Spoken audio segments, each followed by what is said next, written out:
नमस्कार दोस्तों, स्वागत है आप सभी का राजस्थान री बातें के यूट्यूब चैनल पे। तो दोस्तों, हम जिला दर्शन की सीरीज़ की शुरुआत कर चुके हैं। कल हमने गंगानगर जिला दर्शन का विस्तृत अध्ययन किया था। अगर आपने अभी तक वो वीडियो नहीं देखा है तो प्लेलिस्ट में जाकर आप एक बार ज़रूर देखना।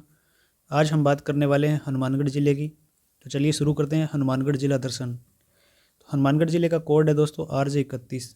परिवहन विभाग द्वारा जो कोड दिया जाता है वो RJ31 है हनुमानगढ़ ज़िले का।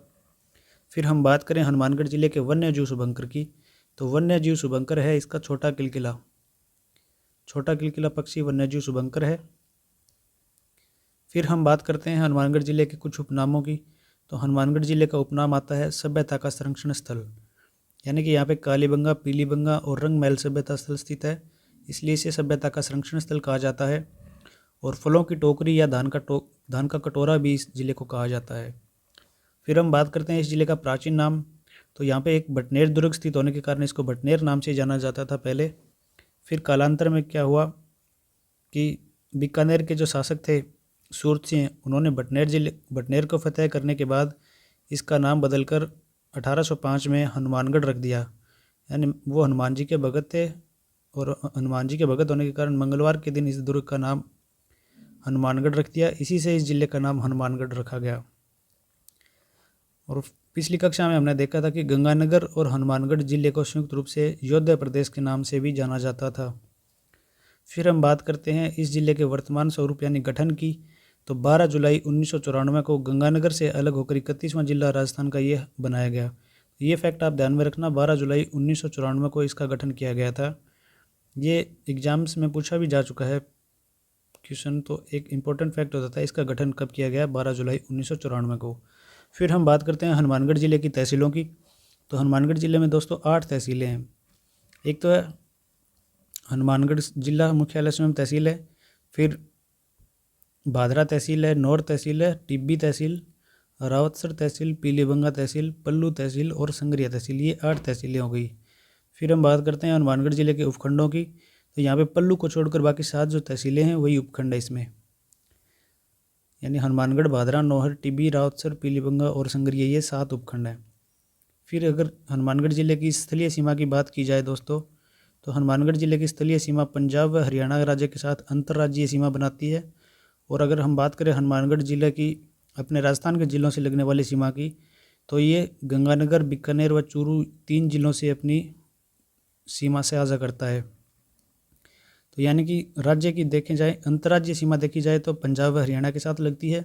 और अपने राजस्थान के ज़िलों में देखा जाए तो राजस्थान के 3 ज़िले गंगानगर, बीकानेर व चूरू के साथ हनुमानगढ़ की सीमा लगती है। अब दोस्तों मैप की सहायता से हम हनुमानगढ़ ज़िले को देखें तो इसकी आकृति हमें अंग्रेजी के एल अक्षर के समान दिखाई पड़ती है, यानी अंग्रेजी के एल लेटर के समान बोल सकते हो आप, या इसे सोफे के समान भी आकृति बोल सकते हो, या फिर कुर्सी के समान इसकी आकृति दिखाई पड़ती है। जब आप हनुमानगढ़ ज़िले को देखते हो इसका नक्शा, तो ये एल शेप में या कुर्सी के समान या सोफे के जैसी आकृति में दिखाई देता है। फिर हम बात करते हैं कुछ इसकी विशेषताओं की। तो कपास उत्पादन में ये अग्रणी जिला है और नाली नस्ल की भेड़ का प्रजनन केंद्र भी स्थित है यहाँ पे, और पोटास के भंडारों के लिए हनुमानगढ़ प्रसिद्ध है। फिर हम बात करें अगर टिब्बी तहसील की, तो यहाँ से घग्गर नदी का प्रवेश होता है तलवाड़ा गांव से, और इंदिरा गांधी नहर का भी राज्य में प्रवेश टिब्बी तहसील के ही खरखरा गांव से होता है। फिर हम बात करें नौर तहसील की, तो यहाँ पे एशिया की सबसे बड़ी चना मंडी स्थित है और राठी नस्ल की गाय का प्रजनन केंद्र भी नौर में स्थित है। फिर हम बात करें पल्लू की, तो पल्लू में ब्राह्मणी माता का मंदिर स्थित है।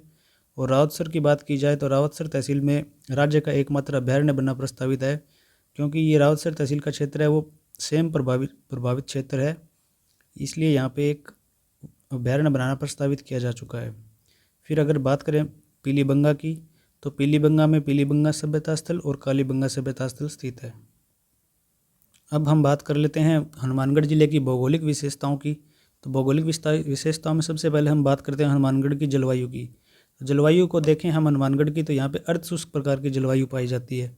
और हम जलवायु का वर्गीकरण 3 प्रकार से देखते हैं, कोपेन, थोरनवेट और त्रिवार्था के अनुसार। तो कोपेन के अनुसार यहाँ पे BWSW प्रकार की जलवायु पाई जाती है। किस प्रकार की? BWSW प्रकार की कोपेन के अनुसार पाई जाती है। थोरनवेट के अनुसार देखें तो DBW प्रकार की पाई जाती है। किसके अनुसार? तो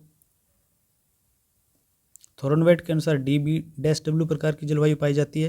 और बाकी बचा त्रिवार्था का देखें हम तो BSH प्रकार की जलवायु हनुमानगढ़ जिले में पाई जाती है। अगर बात करें हनुमानगढ़ जिले की मिट्टियों की तो यहाँ पे रेतीली या मरुस्थलीय और बलुई मिट्टी पाई जाती है, यानी कि रेतीली, मरुस्थलीय और बलुई मिट्टी का विस्तार यहाँ पे देखने को मिलता है। और कृषि विभाग के वर्गीकरण को देखें हम तो यहाँ पे रेवेरिया या साइरोजेम्स प्रकार की मृदा पाई जाती है। ये रेवेरिया या साइरोजेम्स मृदा है जो गंगानगर, हनुमानगढ़ दोनों ही जिलों में पाई जाती है। फिर अगर हम बात करें हनुमानगढ़ जिले की कृषि की तो यहाँ पे कौन कौन सी मुख्य फसलें होती है, चलो देखते हैं। तो हनुमानगढ़ जिले में कपास, चना और गेहूँ उत्पादन में राजस्थान का अग्रणी स्थान रखने वाला जिला है ये, यानी कपास, गेहूँ और चना में राजस्थान का अग्रणी स्थान रखने वाला जिला है। और राजस्थान में कपास का सर्वाधिक उत्पादन देखा जाए तो हनुमानगढ़ जिले में होता है। और एशिया की सबसे बड़ी चना मंडी जो है नौर तहसील हनुमानगढ़ की, वहाँ पे स्थित है। फिर अगर हम बात करें हनुमानगढ़ जिले में नदियों की तो हनुमानगढ़ जिले में घग्गर नदी का सबसे बड़ा बहाव क्षेत्र है। घग्गर नदी का उद्गम है वो राजस्थान में प्रवेश करती है हनुमानगढ़ जिले से। इसका उद्गम होता है हिमाचल प्रदेश के शिवालिक या कालका की पहाड़ियाँ जिसे कहते हैं हम, वहाँ से ये राजस्थान में प्रवेश करती है। राजस्थान में हनुमानगढ़ जिले के कौन से गांव से, तो ये टिब्बी तहसील के तलवाड़ा गांव से राजस्थान में प्रवेश करती है। और निकासी इसकी होती है अनूपगढ़ तहसील के बिजौर गांव से। लेकिन राजस्थान में हनुमानगढ़, श्रीगंगानगर जिलों में ये बहने के पश्चात पाकिस्तान के फोर्ट अब्बास में विलुप्त हो जाती है। कहाँ से? अनूपगढ़ तहसील के बिजौर गांव से निकलने के पश्चात ये पाकिस्तान के फोर्ट अब्बास में मिल जाती है। फिर हम देखते हैं घग्गर नदी के बारे में, तो इसका अपवाद अंतर 465 किलोमीटर का है और राजस्थान में ये 100 किलोमीटर का बहाव क्षेत्र बनाती है। फिर हम देखते हैं कि घग्गर नदी का बहाव क्षेत्र अपने राजस्थान में नाली के नाम से जाना जाता है और पाकिस्तान में इसको हकरा या हकड़ा नाम से भी जाना जाता है। और गंगानगर जिले में घग्गर नदी का बहाव क्षेत्र सोडावाटी क्षेत्र के नाम से जाना जाता है। अगर घग्गर नदी के उपनाम हम देखें, दृष्टद्युति नदी, नट नदी, नाली नदी, मृत नदी, सोत्र नदी, नटखट नदी या राजस्थान का शोक कही जाती है इसको। फिर हम देखें कि राजस्थान में उत्तर दिशा से प्रवेश करने वाली ये राज्य की एकमात्र नदी है, यानी उत्तर दिशा से प्रवेश करने वाली राज्य की एकमात्र नदी है ये। और हिमालय का भी पानी राजस्थान में लाने वाली भी एकमात्र नदी है। और इसे राज्य की एकमात्र अंतर्राष्ट्रीय नदी कहा जाता है। अंतर्राष्ट्रीय नदी क्यों कहा जाता है? क्योंकि ये नदी हनुमानगढ़ से प्रवेश करने के बाद गंगानगर में बहते हुए पाकिस्तान के फोर्ट अब्बास में जाकर मिल जाती है, इसलिए ये अंतर्राष्ट्रीय नदी कही जाती है। फिर हम बात करें हनुमानगढ़ जिले की प्रमुख नहर परियोजनाओं की, तो यहाँ पे एक तो इंदिरा गांधी नहर परियोजना है जिसे INGP कहते हैं शॉर्ट में, जो कि राजस्थान के टिब्बी तहसील के खारा गांव से शुरुआत होती है इसकी। और सर्वाधिक लाभ भी हनुमानगढ़ जिले को ही मिलता है इस राजस्थान में। फिर एक बड़ोपाल गाँव इंदिरा गांधी बहाव क्षेत्र में आने वाला ये सेम से ग्रस्त सबसे बड़ा क्षेत्र माना जाता है। और यहाँ पे सेम की समस्या से निजात पाने के लिए नीदरलैंड की सहायता से इंडो डच योजनाएं क्रियान्वित की जा रही है। और यहाँ पे राजस्थान का एकमात्र पक्षी अभयारण्य बनाया जाना भी प्रस्तावित है। ये जो नीदरलैंड से परियोजना चलाई जा रही है ये 2003 से शुरू की जा चुकी है। और यहाँ पे क्या लगाया जाएगा? यूकेलिप्टस एक पौधा होता है, यूकेलिप्टस, जिसे हम आम भाषा में सफ़ेदा भी बोलते हैं। तो इसकी क्षमता जल सोखने की ज़्यादा होती है सफ़ेदे के वृक्ष की, इसलिए यूकेलिप्टस के पौधे लगाए जा रहे हैं यहाँ पे। तो ये नीदरलैंड की सहायता से ये परियोजना चलाई जा रही है 2003 से। ये फैक्ट आप ध्यान में रखना। बड़ोपल सेम प्रभावित क्षेत्र और यहाँ पे एकमात्र पक्षी अभयारण्य बनाए जाना भी क्या है? प्रस्तावित है। फिर हम देखते हैं मसीता वाली हेड, जो इंदिरा गांधी नहर परियोजना है उसका स्टार्टिंग पॉइंट है ये। INGP का स्टार्टिंग पॉइंट है और ये राजस्थान की फीडर नहर का लास्ट पॉइंट है, यानी राजस्थान फीडर का तो ये अंतिम पॉइंट है और INGP के मुख्य भाग की शुरुआत यहीं से होती है। फिर आता है मैनावाली हेड। मैनावाली हेड पर जो है INGP का पहला सोलर प्लांट स्थापित किया गया है। इंदिरा गांधी नहर परियोजना पे जो पहला सोलर प्लांट है वो मैनावाली हेड पे स्थापित किया जा चुका है। फिर हम बात करते हैं सिद्धमुख नहर यानी कि राजीव गांधी नहर परियोजना की। तो सिद्धमुख नहर परियोजना का प्रवेश है जो राजस्थान में हनुमानगढ़ जिले के बिरानी गाँव से होता है। बिरानी गाँव ये बादरा तहसील में स्थित है हनुमानगढ़ जिले की। तो यहाँ पे से प्रवेश होता है इसका। और सर्वाधिक लाभ हनुमानगढ़ व चूरू जिले को इससे सर्वाधिक लाभ प्राप्त होता है। और यह नहर जो है वो रावी और व्यास नदियों के अतिरिक्त जल का उपयोग करके शुरू की गई है। और इसका शिलान्यास जो है वो 5 अक्टूबर 1989 को स्वर्गीय श्री राजीव गांधी के द्वारा किया गया था। और शिलान्यास यानी कि इसका शुभारंभ तो इनके द्वारा किया गया था, लेकिन इसका जो उद्घाटन बोल सकते हैं शिलान्यास को, उद्घाटन तो किया गया था 5 अक्टूबर 1989 को राजीव गांधी के द्वारा। और इसकी शुरुआत, इसका शुभारंभ किया गया था या लोकार्पण जिसे कहते हैं, सोनिया गांधी के द्वारा हनुमानगढ़ जिले की भादरा तहसील के भिरानी गांव से। कब किया गया? तो 12 अक्टूबर 2002 को ये शुरू किया गया। और ये नहर राजस्थान को 0.47 MAF जल उपलब्ध कराती है, यानी कि भाखड़ा नांगल बांध परियोजना पर बनी हुई है। और भिरानी गांव से शुरुआत है इसकी। और देखें तो हनुमानगढ़ की नौर भादरा तहसील और चूरू की राजगढ़ तहसील के 1.1 लाख हेक्टेयर भूमि पर इससे सिंचाई होती है। शिलान्यास हमने देख लिया, 2002 में सोनिया गांधी के द्वारा इसका किया गया था लोकार्पण। और सिद्धमुख रतनपुरा वितरी का भी इसका एक पार्ट है। सिद्धमुख नहर परियोजना का विस्तार है। इसमें चूरू तथा हनुमानगढ़ जिले के 8,350 हेक्टेयर भूमि पर सिंचाई होती है। और 1998 में पोखरण के परमाणु विस्फोट के पश्चात यूरोपियन आर्थिक समुदाय EEC की सहायता से रोक लगाने पर यह परियोजना नाबार्ड की सहायता से 1999 में पुनः शुरू की गई थी। ये फैक्ट आप इंदिरा गांधी नहर परियोजना के बारे में ध्यान रखना। ये है इंदिरा गांधी नहर परियोजना, सॉरी, ये राजीव गांधी सिद्धमुख नहर परियोजना। इसके बाद हम आगे देखते हैं हनुमानगढ़ जिले में उद्योग क्षेत्र की। तो हनुमानगढ़ के कर्णपुरा गांव में गंगानगर सहकारी सूती वस्त्र मिल की स्थापना की गई है। किसकी? क्योंकि यहाँ पे कपास उत्पादन में अग्रणी जिला है राजस्थान का, इसीलिए यहाँ पे कर्णपुरा गांव में गंगानगर सहकारी सूती वस्त्र मिल की स्थापना की जा चुकी है। गंगानगर सहकारी सूती वस्त्र मिल एक सहकारी क्षेत्र की सूती वस्त्र मिल है। इसका संचालन SPINFFD यानी राजस्थान राज्य सहकारी spinning and woollen mills limited द्वारा किया जाता है। फिर हम देखते हैं कि गोवत्स परिपालन केंद्र नौर में स्थित है, जो कि गाय की राठी गाय के नस्ल के प्रजनन के लिए फेमस है। और हम खनिज देखें हनुमानगढ़ जिले में, तो यहाँ पे जिप्सम का नवीन भंडार गंगानगर और हनुमानगढ़ जिलों के क्षेत्र में प्राप्त हुआ है। फिर बात आती है हनुमानगढ़ जिले के सांस्कृतिक और ऐतिहासिक परिदृश्य की। तो इसमें हम देखते हैं बटनेर का दुर्ग, क्योंकि हनुमानगढ़ जिले को पहले बटनेर के नाम से जाना जाता था। और बटनेर दुर्ग का निर्माण भूपत भाटी द्वारा घग्गर नदी के किनारे लगभग 3री शताब्दी यानी कि 285 ईस्वी में करवाया गया था।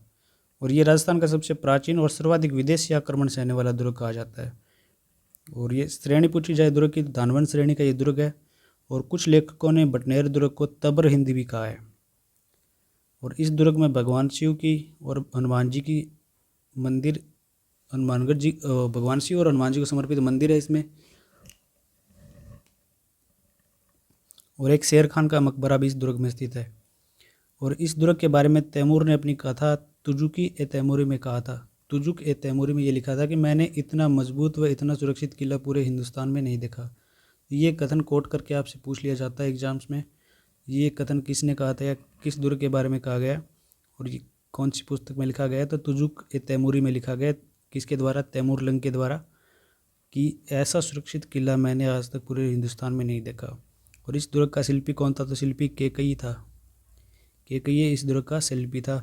और इसको उत्तरी सीमा का प्रहरी कहा जाता है, क्योंकि राजस्थान के सबसे उत्तरी जिले यानी कि हनुमानगढ़ में स्थित है, तो उत्तरी सीमा का प्रहरी इसको कहा जाता है। और 1398 में तैमूर ने बटनेर दुर्ग पर आक्रमण कर राव दुलचंद को पराजित किया था। और यहाँ पे भारत का सबसे बड़ा कत्लेआम तैमूर लंग के समय में ही हुआ था। और ऐसा कहा जाता है कि इस दुर्ग में महिलाओं के साथ, हिंदू महिलाओं के साथ मुस्लिम महिलाओं ने भी जोर किया था। और फिर बाद में कालांतर में बीकानेर के शासक थे सूरत सिंह, उन्होंने 1805 ईस्वी में इस दुर्ग को हासिल करने के बाद इसका नाम हनुमानगढ़ रख दिया था मंगलवार के दिन। तो आप ये तस्वीर देख सकते हो, ये है हनुमानगढ़ दुर्ग की तस्वीर। ये इसकी ऊपर से ड्रोन से ली गई पिक्चर है और ये सामने से इसका प्रवेश द्वार और वो। फिर हनुमानगढ़ जिले में है गोगामेड़ी। गोगामेड़ी जो कि नौर तहसील में स्थित है। कहा जाता है कि यहाँ पे गोगा जी का महमूद गजनवी के साथ युद्ध करते समय धड़ यहाँ पे गिरा था, इसलिए इसे धुरमेड़ी कहा जाता है। और गोगा जी का जन्म स्थान कहाँ हुआ था? ददरेवा चूरू में हुआ था। वहाँ पे उनका शीश गिरा था, यानी सिर वहाँ पे गिरा था, इसलिए उसको शीर्षमेड़ी कहा जाता है। और गोगा जी का समाधि स्थल गोगामेड़ी यानी नौहर को इसके धुरमेड़ी कहा जाता है। इस धुरमेड़ी का निर्माण है वो फिरोज शाह तुगलक ने करवाया था। और इसके द्वार पर बिस्मिल्लाह लिखा हुआ है, यानी बिस्मिल्लाह अंकित है। और वर्तमान स्वरूप गोगामेड़ी को 1911 में महाराज गंगा सिंह ने दिया था। और इसकी बनावट जो है वो मकबरे नुमा है। गोगामेड़ी की बनावट है मकबरे नुमा है। यहाँ पे मेला जो है भाद्रपद कृष्ण नवमी को गोगा नवमी जिसे कहते हैं, गोगा नवमी को यहाँ पे प्रतिवर्ष मेला भरता है। और भाद्र मास में तो यहाँ पे पुजारी जो हिंदू रहते हैं और अन्य महीनों में मुस्लिम पुजारी यहाँ पूजा करते हैं।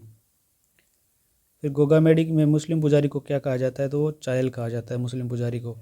गोगा जी की घोड़ी का नाम पूछा जाए तो नीली घोड़ी इनकी घोड़ी का नाम था।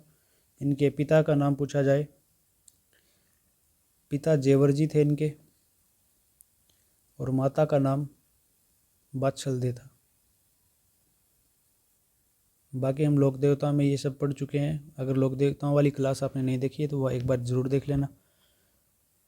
फिर हम बात करते हैं हनुमानगढ़ ज़िले में सभ्यता स्थलों की। तो राजस्थान का सबसे प्रमुख सभ्यता स्थल कालीबंगा सभ्यता स्थल है, वो हनुमानगढ़ ज़िले में स्थित है। हड़प्पा कालीन सभ्यता स्थल है और ये घग्गर नदी के किनारे स्थित है। इसकी खोज अमलानंद घोष द्वारा की गई थी और उत्खनन का कार्य बीबी लाल और बीके थापर के द्वारा किया गया था। इसकी खोज का वर्ष 1953, 52-53 और उत्खनन का कार्य 1961-64। इस सभ्यता स्थल में भूकंप के साक्ष्य मिले हैं, दोहरे परकोटे के अवशेष मिले हैं, जुते हुए खेत मिले हैं और शल्य चिकित्सा के प्रमाण यहाँ से मिले हैं। 1983 में कालीबंगा पुरातात्विक संग्रहालय की स्थापना की गई थी, जो कि आप इस पिक्चर में देख सकते हो। ये कालीबंगा संग्रहालय है और ये सभ्यता स्थल है कालीबंगा सभ्यता स्थल। फिर यहाँ पे कबूतर साहिब गुरुद्वारा हनुमानगढ़ में स्थित है। कौन सा गुरुद्वारा है? कबूतर साहिब गुरुद्वारा। फिर माता भद्रकाली का एक मंदिर है जिसका निर्माण बीकानेर के शासक द्वारा अकबर की इच्छा पूर्ण करने के लिए करवाया गया था और इसका पुण्य निर्माण महाराजा गंगा सिंह द्वारा करवाया गया है। और भद्रकाली माता का मंदिर है कहाँ पे? पल्लू में।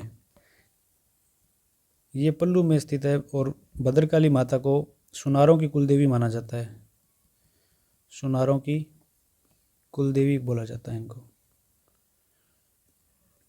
फिर गोगामेडी में ही गोरखनाथ जी का एक मंदिर है। इस मंदिर के परिसर में भगवान शिव जी, माता पार्वती और गणेश जी व भैरव जी की मूर्ति विराजमान है। फिर एक हनुमानगढ़ का गांव है सिलवाला खुर्द। इस गांव में ऐसा माना जाता है कि प्रत्येक घर से एक खिलाड़ी आता है। और अगर आपसे पूछ लिया जाए कि खेल सामग्री के लिए प्रसिद्ध जिला कौन सा है, तो खेल सामग्री के लिए प्रसिद्ध भी राजस्थान का कौन सा जिला है? हनुमानगढ़ जिला है। ये क्वेश्चन भी बनता है कि खेल सामग्री के लिए कौन से ज़िले को जाना जाता है, तो हनुमानगढ़ को जाना जाता है। और हनुमानगढ़ का ये सिलवाला खुर्द गांव है, यहाँ से हर घर से एक खिलाड़ी है, तो इसको खेलगढ़ कहा जाता है।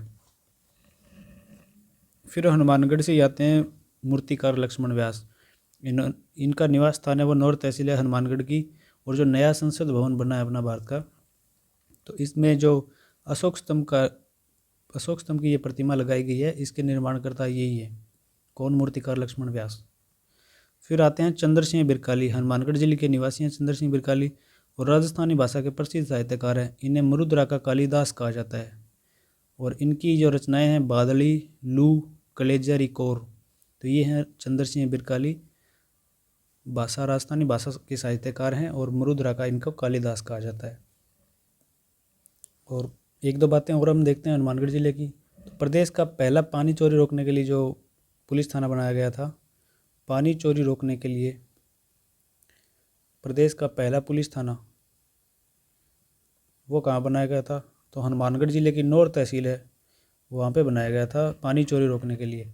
और ये पूछ लिया जाए कि प्रदूषित हवा सर्वाधिक प्रदूषित हवा कौन से ज़िले की है, तो प्रदूषित हवा भी राजस्थान के हनुमानगढ़ ज़िले की है। फिर एक फैक्ट और आता है स्वामी केशवानंद संग्रहालय। स्वामी केशवानंद स्मारक संग्रहालय,